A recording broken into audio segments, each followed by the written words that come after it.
Hi friends good afternoon आपण मानक समस्त को मो तरफ नमस्कार। आशा करछि आपण माने समस्त भलरे थिबे मु भी भलरे अछि।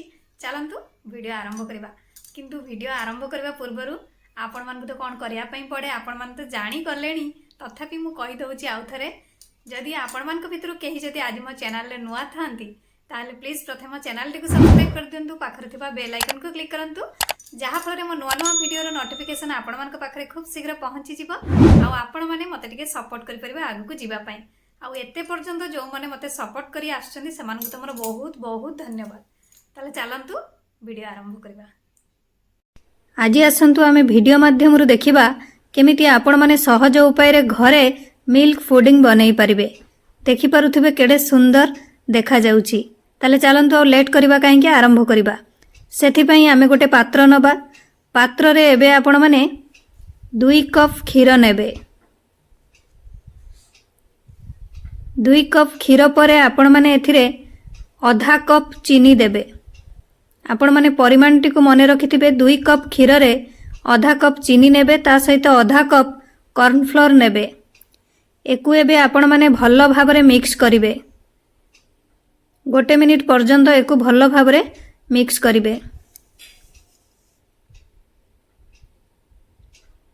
मिक्स करि नै सारिला परे आपण माने गैस ऑन करिवे।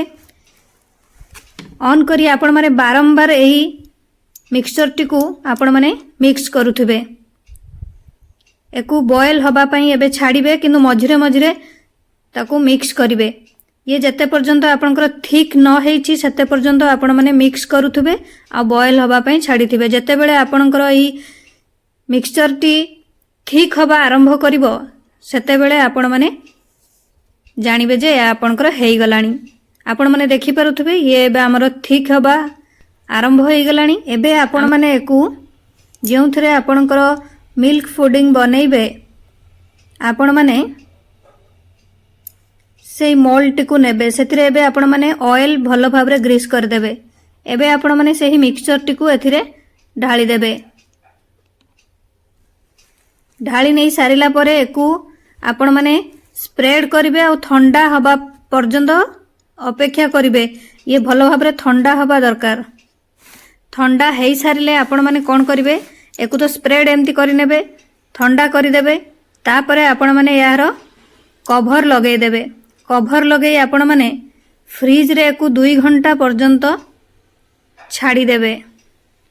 2 घंटा परे आपण माने प्लेट को एकु बाहर कर देबे। उल्टेई की बाहर कर नहीं सारिला परे देखि पारुथिबे हमर केडे सुंदर मिल्क फुडिंग पूरा पूरी रेडी। एकु एबे आपण माने निज चॉइस हिसाब रे छोट बड़ पीस करि नेबे। देखि पारुथिबे केडे सुंदर देखा जाउची जोटा की पाटी रु पानी आसी जाउची। आपण माने निहाती रेसिपी को घरे बनांतु। ये आपण को बनाया पई जते सहज खाइबा पई भी सेते टेस्टी। आशा करूची आपण मन को मिल्क फुडिंग वीडियो टी भल लागिथिबो। मु ताले रखुची पुणी देखाबो नेक्स्ट वीडियो रे। किंतु आपण माने please like comment share subscribe करिया पई भूलिबेनी। मते ताले विदाई दियंतु। नमस्कार।